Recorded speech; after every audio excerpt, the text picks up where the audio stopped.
हमारे YouTube channel पंडित हरमन शिक्षण संस्थान में आप सभी का स्वागत है। जैसा कि आज हम पढ़ेंगे लाभ और हानि और उसके प्रतिशत।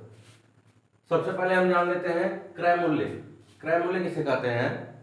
जिस मूल्य पर कोई वस्तु खरीदी जाती है। मान लीजिए कोई सामान आप खरीदने जा रहे हैं, तो जिस मूल्य पे आप खरीद रहे हैं उसको क्रय मूल्य कहा जाता है। मान लीजिए ये मार्कर है, इस मार्कर को हम खरीदने जा रहे हैं, तो 15 रुपये में अगर ये मार्कर मिल रहा है तो 15 रुपये हमारा क्या हो जाएगा? क्रय मूल्य हो जाएगा। इसी तरीके से विक्रय मूल्य, जिस मूल्य पर कोई वस्तु बेची जाती है उसे विक्रय मूल्य कहते हैं। अब ये मार्कर अगर हम 15 रुपये में खरीदे हैं, अब इसको हम चाहे 16 रुपये में बेच दें, चाहे 14 रुपये में बेच दें, चाहे 15 रुपये में ही बेच दें, ये हमारा क्या हो जाएगा? विक्रय मूल्य हो जाएगा। इसके बाद लाभ होता है, जब विक्रय मूल्य क्रय मूल्य से ज्यादा हो तो लाभ होता है। यानी कि अगर 15 रुपये में खरीदा गया मार्कर और इसको 16 रुपये में बेच दिया गया, यानी विक्रय मूल्य हमारा कितना हो गया? 16 रुपये, तो ये क्रय मूल्य से ज्यादा है, तो क्या होगा? लाभ हो जाएगा। फिर हानि है, जब विक्रय मूल्य क्रय मूल्य से कम हो। अगर ये इसका क्रय मूल्य 15 रुपये है और विक्रय मूल्य यानी 14 रुपये में हम इसको बेच रहे हैं, विक्रय मूल्य बेचने वाला जो मूल्य होता है उसी को कहा जाता है। तो अगर वो 14 रुपये में बेचा जा रहा है, यानी क्रय मूल्य से कम दाम में बेचा जा रहा है, तो वो क्या हो जाएगा? वहां पे हमारे 1 रुपये हानि हो जाता है, जितने में हम खरीदे हैं उससे कम दाम में, तो ये हो जाएगा हानि। फिर ऊपरी व्यय, मान लीजिए कोई सामान आप खरीद रहे हैं, कुछ भी खरीद रहे हैं, तो उसके बाद उस पे कुछ मरम्मत या फिर डेकोरेशन के लिए जो भी खर्च करते हैं, खरीदने का जो मूल्य है उसे क्रय मूल्य कहेंगे, और उस पे अन्य लागत जो लगाया जा रहा है उसको ऊपरी व्यय कहते हैं। और ऊपरी व्यय के बाद हमारा टोटल जो क्रय मूल्य होगा, यानी कि क्रय मूल्य जो हम खरीदे और व्यय दोनों को जोड़ करके तब जाके हमारा वो अलग से क्रय मूल्य हो जाएगा। यानी सामान बेचने से पहले, मान लीजिए सामान हम खरीदे, अभी बेचे नहीं है, पहले उस पर अतिरिक्त व्यय, उस पे जो अन्य व्यय लग रहा है, जैसे मजदूरी हो गया, वाहन शुल्क हो गया या मरम्मत हो गया आदि लगते हैं, उन्हें ऊपरी व्यय कहते हैं। और ऊपरी व्यय की दशा में क्रय मूल्य क्या होगा कि खरीदते समय जो राशि दी गई है वो और ऊपरी व्यय दोनों को मिला करके जब ऊपरी व्यय होगा तो उसकी दशा में खरीदते समय भुगतान की गई राशि प्लस ऊपरी व्यय दोनों को जोड़ करके तब क्रय मूल्य होता है। तो ये हो गया आपका क्रय मूल्य, विक्रय मूल्य, लाभ, हानि, ऊपरी व्यय, ये इतना और इसकी परिभाषा है। अब इसके बाद हम कुछ फार्मूला आपको बताते हैं इस पे।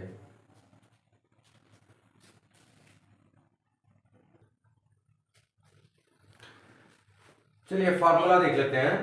10 फार्मूला यहां पे है लाभ, हानि और क्रय मूल्य, विक्रय मूल्य निकालने का।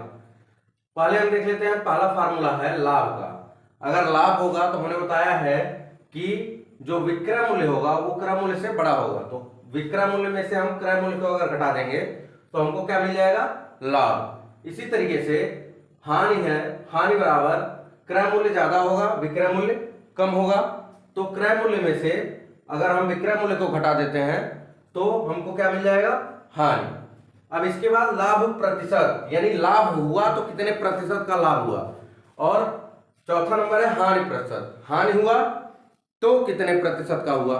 तो लाभ प्रतिशत के लिए क्या पता होना चाहिए? लाभ पता होना चाहिए और क्रय मूल्य पता होना चाहिए।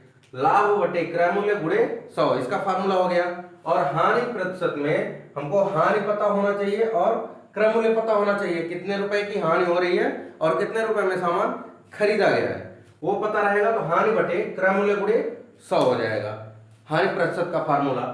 फिर इसके बाद विक्रय मूल्य निकालना हो और लाभ प्रतिशत क्रय मूल्य हमको पता है, तो विक्रय मूल्य का फार्मूला किस तरीके से निकालेंगे? 100 प्लस लाभ प्रतिशत बटे 100 गुणे क्रय मूल्य, ये विक्रय मूल्य का फार्मूला हो जाएगा। जब हमको लाभ प्रतिशत और क्रय मूल्य पता होगा तब ये ध्यान देना है कि लाभ प्रतिशत और क्रय मूल्य हमको पता होना चाहिए। तब जाकर के हमको विक्रय मूल्य का ये फार्मूला अप्लाई करना है। फिर विक्रय मूल्य जब हानि प्रतिशत पता हो और क्रय मूल्य पता हो तो विक्रय मूल्य का सूत्र क्या होगा, 100 माइनस हानि प्रतिशत बटे 100 गुणे क्रय मूल्य। ये हो गया विक्रय मूल्य का दोनों फार्मूला, लाभ प्रतिशत के लिए और हानि प्रतिशत के लिए। जब लाभ प्रतिशत पता होगा और क्रय मूल्य पता होगा तो ये फार्मूला लगाएंगे, हानि प्रतिशत पता होगा तो ये वाला फार्मूला लगाएंगे। अंतर क्या है दोनों में, लाभ प्रतिशत जब रहेगा तो 100 में हम लाभ प्रतिशत जो प्रतिशत रहेगा उसको जोड़ देंगे, और हानि प्रतिशत जब पता रहेगा तो 100 में से हम हानि प्रतिशत को क्या करेंगे, घटा देंगे। अब इसके बाद क्रय मूल्य निकालना हो और हमको विक्रय मूल्य पता होना चाहिए, लाभ प्रतिशत पता होना चाहिए, तब जाके हम क्रय मूल्य को निकाल सकते हैं इस फार्मूले से। तो ये हो जाएगा 100 बटे लाभ प्रतिशत पता है, लाभ होगा तो प्लस होगा, तो 100 में हम लाभ प्रतिशत को जोड़ देंगे गुणे विक्रय मूल्य। ये हो जाएगा लाभ प्रतिशत पता होने के बाद क्रय मूल्य का फार्मूला। लाभ प्रतिशत और विक्रय मूल्य पता है तो क्रय मूल्य का फार्मूला ये वाला अप्लाई करेंगे। फिर क्रय मूल्य अगर हानि प्रतिशत पता है और विक्रय मूल्य पता है, हानि प्रतिशत और विक्रय मूल्य पता होगा तो क्रय मूल्य का फार्मूला होगा 100 बटे 100 माइनस हानि प्रतिशत, हानि हमेशा घाटा होता है तो यहां माइनस कर देंगे, गुणे विक्रय मूल्य। ये हो गए आपके 8 फार्मूले। फिर यहाँ पे 9वां नंबर है, लाभ अगर निकालना है तो लाभ प्रतिशत और क्रय मूल्य पता होना चाहिए। यही फार्मूला देखिए, ध्यान दीजिए, लाभ प्रतिशत बराबर लाभ बटे क्रय मूल्य गुणे 100 यहां है, और इसी का जस्ट अपोजिट है, यहां लाभ पता है तो हम लाभ प्रतिशत निकाल रहे हैं। अगर हमको लाभ प्रतिशत पता है तो हम लाभ निकालेंगे, लाभ बराबर लाभ प्रतिशत गुणे क्रय मूल्य बटे 100। और इसी तरीके से हानि प्रतिशत पता है और क्रय मूल्य पता है तो हम हानि निकाल सकते हैं, हानि बराबर हानि प्रतिशत गुणे क्रय मूल्य बटे 100। ये हो गए लाभ और हानि, क्रय मूल्य, विक्रय मूल्य के 10 फार्मूला। अब इस पे हम कुछ क्वेश्चन सॉल्व कर लेते हैं, आपको इस पे हम कुछ क्वेश्चन सॉल्व करके दिखा देते हैं। चलिए देखते हैं।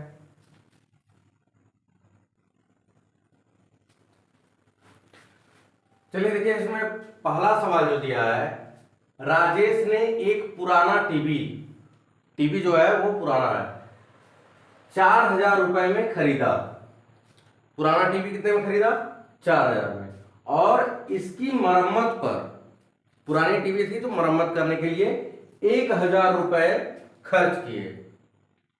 उसने टीवी को 6200 रुपए में बेच दिया, उसे कितने प्रतिशत लाभ या हानि हुआ। तो इसमें सबसे पहले क्या करना है, हमको क्रय मूल्य निकालना है। लेकिन क्रय मूल्य निकालने के लिए ध्यान देना है कि टीवी जो खरीदा गया उसकी जब खरीदने पे भुगतान राशि कितनी है, 4000, और मरम्मत पे कितना खर्च हो रहा है, 1000।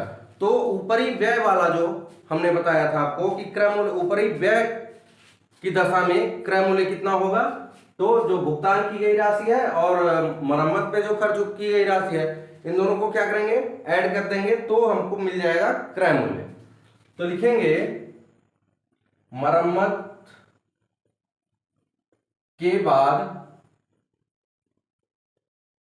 क्रय मूल्य, मरम्मत के बाद, तो मरम्मत के बाद 1000 ये और 4000 पहले से लगा हुआ था, तो 4000 प्लस 1000 बराबर हो जाएगा 5000 रुपए, हमारा क्रय मूल्य हो जाएगा। अब इसके बाद विक्रय मूल्य कितना दिया हुआ है, विक्रय मूल्य 6200 दिया हुआ है, विक्रय मूल्य बराबर 6200 रुपए है। ये पहले से हमको पता है, यहां दिया हुआ है क्वेश्चन में। अब देखिए, क्रय मूल्य 5000 और विक्रय मूल्य 6200, विक्रय मूल्य ज्यादा है तो लाभ हो रहा है। यहां पूछा है उसे कितने प्रतिशत लाभ या हानि हुआ, तो यहां लाभ हुआ है क्योंकि विक्रय मूल्य ज्यादा रहेगा तो क्या होगा, लाभ होगा। निकालेंगे क्या, लाभ बराबर लाभ का फार्मूला अभी हमने बताया, विक्रय मूल्य माइनस क्रय मूल्य। विक्रय मूल्य हमारा 6200 रुपए है और माइनस क्रय मूल्य कितना है, मरम्मत के साथ 5000। इसको घटा देंगे तो हो जाएगा यहाँ 00, यहाँ 2 में से घटाएंगे 2 हो जाएगा, ये 1, यानी कि 1200 रुपए उसको क्या मिल रहा है, लाभ मिल रहा है। अब जब लाभ 1200 रुपए मिल रहा है तो पूछा क्या है, कितना प्रतिशत लाभ हुआ है, तो कितना प्रतिशत लाभ हुआ, यानी कि लाभ प्रतिशत भी हमको निकालना है। ये 1200 रुपए लाभ हो गए और हमको निकालना क्या है, लाभ प्रतिशत निकालना है। तो लाभ प्रतिशत का फार्मूला, जब लाभ पता हो और क्रय मूल्य पता हो तो लाभ प्रतिशत का फार्मूला होता है लाभ बटे क्रय मूल्य गुणे 100 बराबर लाभ हमारा 1200 रुपए बटे क्रय मूल्य 5000 रुपए,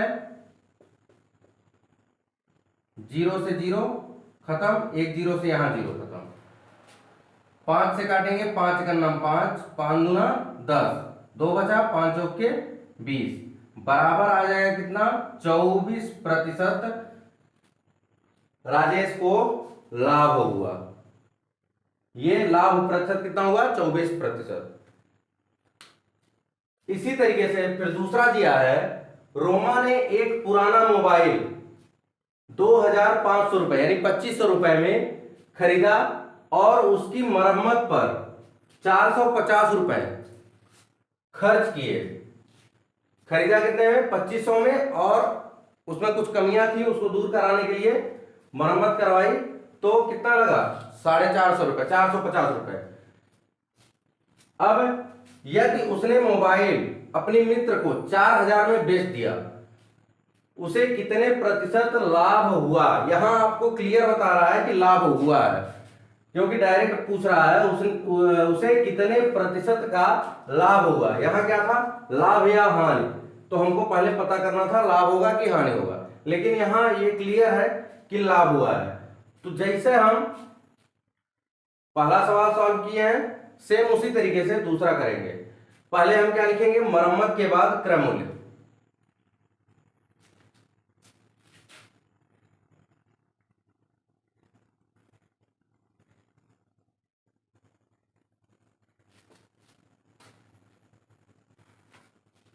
मरम्मत के बाद क्रय मूल्य, तो मरम्मत के बाद देखिए, मरम्मत में इतना लगा और खरीदते समय भुगतान की गई राशि 2500 है, तो क्रय मूल्य इसको हम दोनों को जोड़ करके लिखते हैं। जब हमारा ऊपरी व्यय होता है उसकी दशा में क्रय मूल्य क्या होता है, जो भुगतान की गई राशि होती है और जो मरम्मत पे खर्च हुआ होता है, दोनों को ऐड कर देते हैं। तो जब ऐड करेंगे तो ये हो जाएगा 0592 2950, 2950 रुपए क्रय मूल्य हो गया। अब क्रय मूल्य इतना हो गया, विक्रय मूल्य कितना दिया है, 4000 रुपए। 4000 विक्रय मूल्य हो गया। अब जब विक्रय मूल्य 4000 है और क्रय मूल्य 2950 रुपए है, तो आप सीधे अंदाजा लगा सकते हैं कि जब विक्रय मूल्य ज्यादा है तो लाभ हो रहा है। लाभ का फार्मूला लगाएंगे, लाभ बराबर विक्रय मूल्य माइनस क्रय मूल्य। 4000 हमारा विक्रय मूल्य है, 2950 रुपए क्रय मूल्य हो जाएगा। अब इसको घटा देंगे तो ये आ जाएगा 050 और यहां 1, 1050 रुपए लाभ हो गया। अब पूछ रहा है उसे कितने प्रतिशत लाभ हुआ, तो लाभ प्रतिशत बराबर लाभ प्रतिशत का फार्मूला लाभ बटे क्रय मूल्य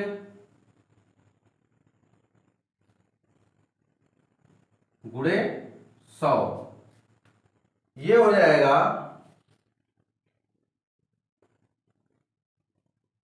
1050 बटे 2950 गुणे 100, 0 से 0 खत्म।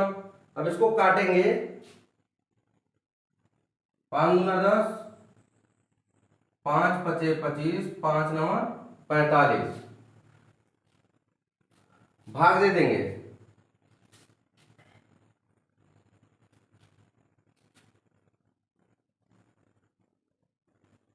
2100 में 59 से भाग देंगे तो कितना होगा?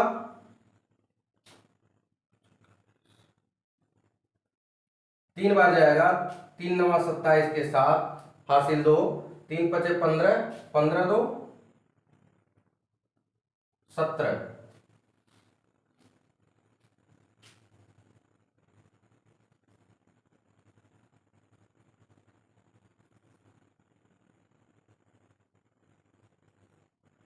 अब 0 उतारेंगे,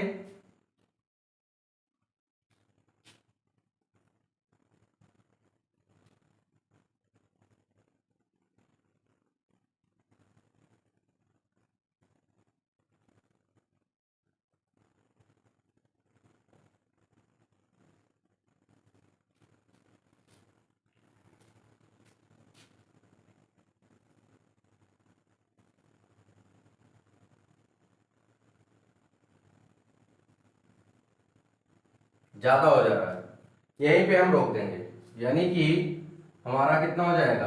35.5% लाभ प्रतिशत आ जाएगा। यहाँ 6 में ज्यादा बार हो जा रहा है तो क्या करेंगे?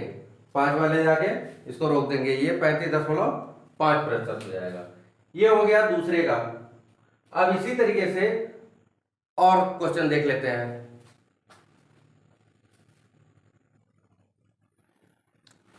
चलिए तीसरा क्वेश्चन देखते हैं। गोपाल ने एक दुकान से 25 किलोग्राम चाय की पत्ती 60 रुपए प्रति किलोग्राम, यानी चाय की पत्ती का दाम कितना लगा? 1 किलोग्राम का 60 रुपया, और कितना खरीदा? 25 किलोग्राम की दर से खरीदा, और 30 किलोग्राम चाय की पत्ती 100 रुपए प्रति किलोग्राम की दर से खरीदा, यानी कि 25 किलोग्राम जो चाय की पत्ती थी वो 1 किलो 60 रुपए का था, और 25 किलोग्राम उसको खरीदा। फिर 30 किलोग्राम खरीदा, उसका रेट क्या लगा था? 100 रुपए प्रति किलोग्राम, यानी 1 किलोग्राम का 100 रुपया। उसने दोनों प्रकार की पत्तियों को, यानी कि दोनों प्रकार की पत्तियां जो 100 रुपए वाली थी और जो 60 रुपए वाली थी, दोनों को मिला करके पत्तियों को 110 रुपए प्रति किलोग्राम से बेच दिया, मिला के उसको 110 रुपए से बेच रहा है। तो उसका लाभ या हानि प्रतिशत ज्ञात कीजिए। यानी कि अब देखेंगे कि इसमें लाभ हुआ या हानि हुआ। 60 रुपए प्रति किलोग्राम की दर से 25 किलोग्राम और 100 रुपए प्रति किलोग्राम की दर से 30 किलोग्राम चाय पत्ती खरीद रहा है, फिर मिक्स कर रहा है, मिक्स करने के बाद 110 रुपए प्रति किलोग्राम की दर से बेच दे रहा है। तो सबसे पहले हम क्या करेंगे? 25 किलोग्राम चाय की पत्ती का क्रय मूल्य निकाल लेंगे। 25 केजी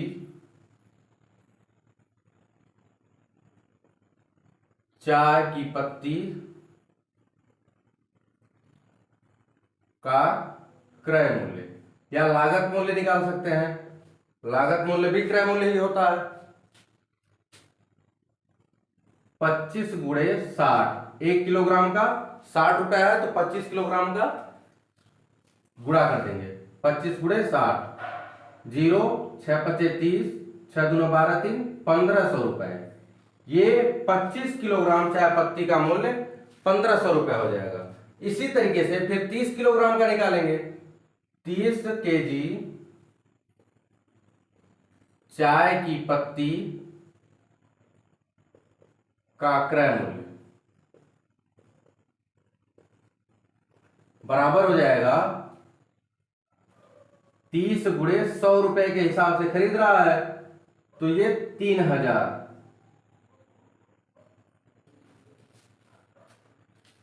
25 किलोग्राम 1500 में और 30 किलोग्राम 3000 रुपए में खरीद रहा है। अब कुल चाय पत्ती की मात्रा कितनी है? कुल चाय पत्ती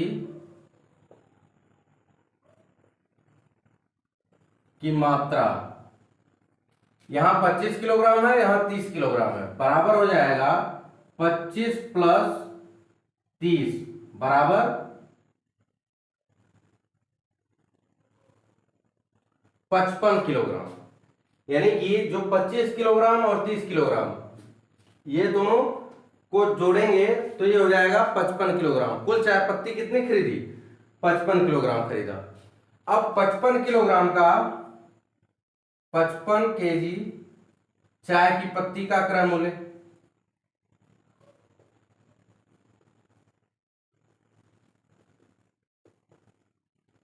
कितना हो जाएगा? 25 किलोग्राम का अलग और 30 किलोग्राम का अलग, दोनों को हम क्या करेंगे? ऐड कर देंगे। तो ये हो जाएगा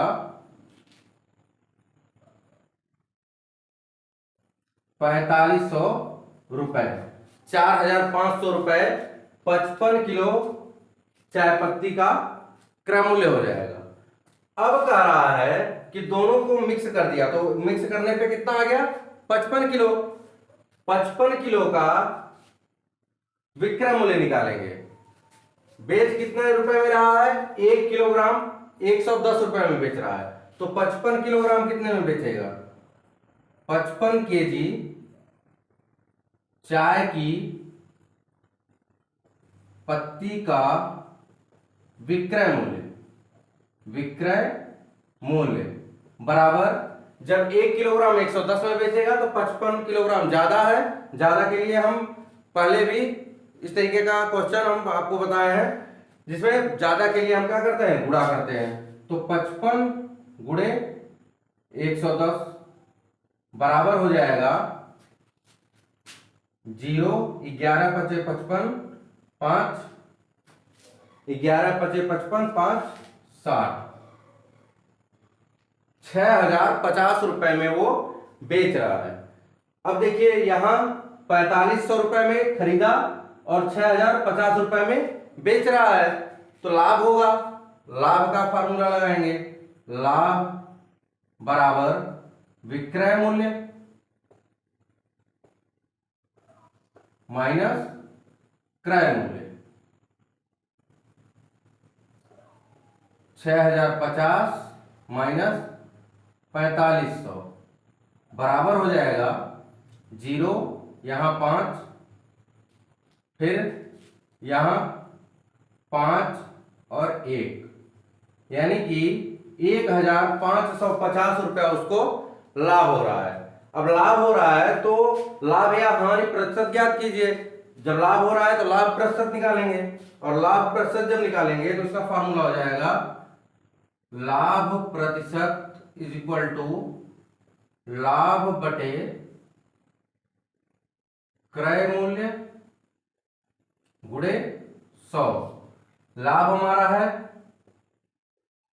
1550 बटे क्रय मूल्य है 4500 गुणे 100 हो गया।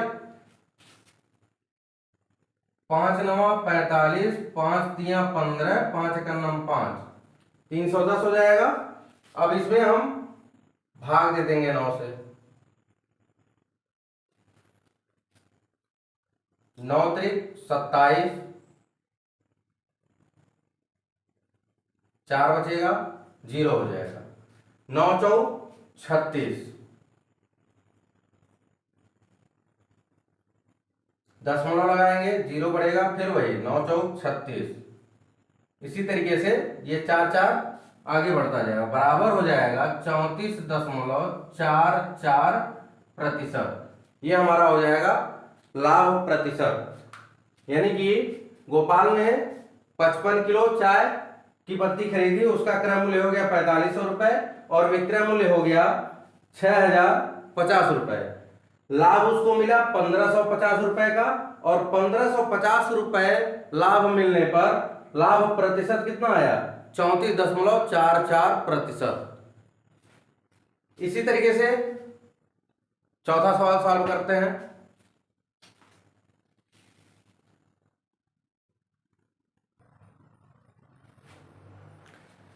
चलिए देखिए चौथा क्वेश्चन।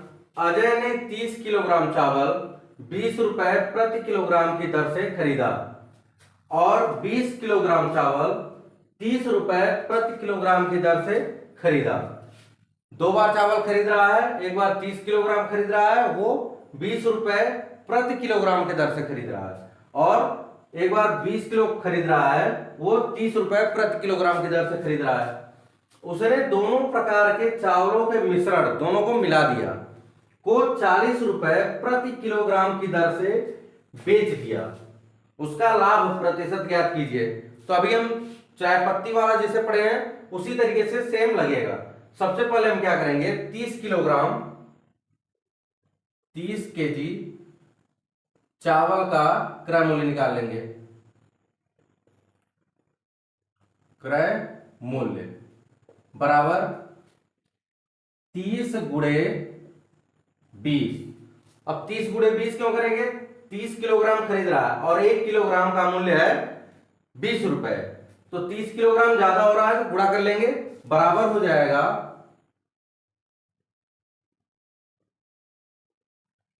600 रुपए। फिर 20 किलोग्राम चावल है उसका भी निकाल लेते हैं। 20 केजी चावल का क्रय मूल्य 20 किलोग्राम गुणे 1 किलो का दाम है 30 रुपए, 3 दूना 6, ये भी हो जाएगा 600 रुपए। 600 रुपए 30 किलोग्राम का भी दाम आ रहा है और 20 किलोग्राम का भी आ रहा है। अब करना क्या है, ये देखना है कि कुल कितने किलोग्राम चावल हो रहे हैं। तो लिखेंगे कुल चावल की मात्रा बराबर हो जाएगा, एक बार वो 30 किलोग्राम खरीद रहा है, दूसरी बार 20 किलोग्राम, तो दोनों को जोड़ देंगे 30 धन 20 बराबर 50 केजी आ जाएगा। पूरा टोटल उसने कितना खरीदा, 50 केजी। अब 50 केजी खरीदा है तो उसका क्रय मूल्य कितना होगा, 50 केजी चावल का क्रय मूल्य बराबर हो जाएगा 30 केजी का और 20 केजी का अलग अलग निकाले हैं हम, उसको हम क्या करेंगे, ऐड कर देंगे, बराबर हो जाएगा 1200 रुपए। यहां 30 केजी यहां 20 केजी, दोनों जोड़ने पे 50 केजी आ रहा है और 50 केजी का क्रय मूल्य 1200 हो जाएगा। अब 1200 हो जाएगा तो 50 केजी चावल का विक्रय मूल्य निकालेंगे। 1 केजी चावल का विक्रय मूल्य कितना है, 40 रुपए, तो 50 केजी चावल का विक्रय मूल्य हो जाएगा, विक्रय मूल्य बराबर 50 गुणे 40 बराबर कितना हो जाएगा, 5 चौके 20, 2000 रुपए हो जाएगा। 50 केजी चावल का विक्रय मूल्य 2000, विक्रय मूल्य देखिए 2000 आ रहा है और क्रय मूल्य 1200 रुपए आ रहा है, यानी कि 2000 में बेचा जा रहा है और 1200 में खरीदा गया, लाभ हो रहा है। विक्रय मूल्य ज्यादा है तो लाभ होगा, तो लाभ बराबर हो जाएगा, लाभ बराबर विक्रय मूल्य माइनस क्रय मूल्य। विक्रय मूल्य हमारा 2000 माइनस क्रय मूल्य 1200, घटा लेंगे तो ये हो जाएगा 0 0 और यहां 10 में से 2 जाएगा 8, ये हो जाएगा 800 रुपए इसका लाभ। यानी कि 50 किलो चावल उसने खरीदा अलग अलग दाम पे, टोटल दाम कितने हो गए 1200 और बेच रहा है 2000 में, तो लाभ कितना मिल जाएगा 800 रुपए। अब लाभ प्रतिशत ज्ञात करना है, तो लाभ प्रतिशत का फार्मूला होता है लाभ बटे क्रय मूल्य गुणे 100 बराबर 800 बटे क्रय मूल्य है 1200 गुणे 100। 2 जीरो से 2 जीरो खत्म, 2 छक्के 12, 2 चौके 8, 2 तिया 6, 2 दूना 4। अब इसके बाद भाग दे देते हैं।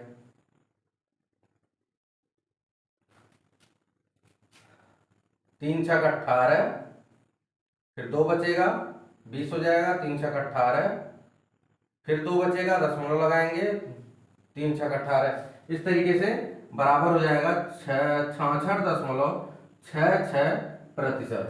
यह हो जाएगा हमारा आंसर। लाभ प्रतिशत कितना आ गया? 66.66%।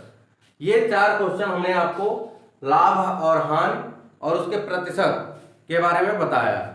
अब इसके बाद एक वीडियो में हम और आपको 4-5 क्वेश्चन इसी तरीके से बता देंगे, ताकि जो फार्मूला बताया हमने और लाभ हानि आपको अच्छी तरीके से और बेहतर ढंग से समझ में आ जाए। तो अगले वीडियो में हम कुछ क्वेश्चन और आपको बता देंगे।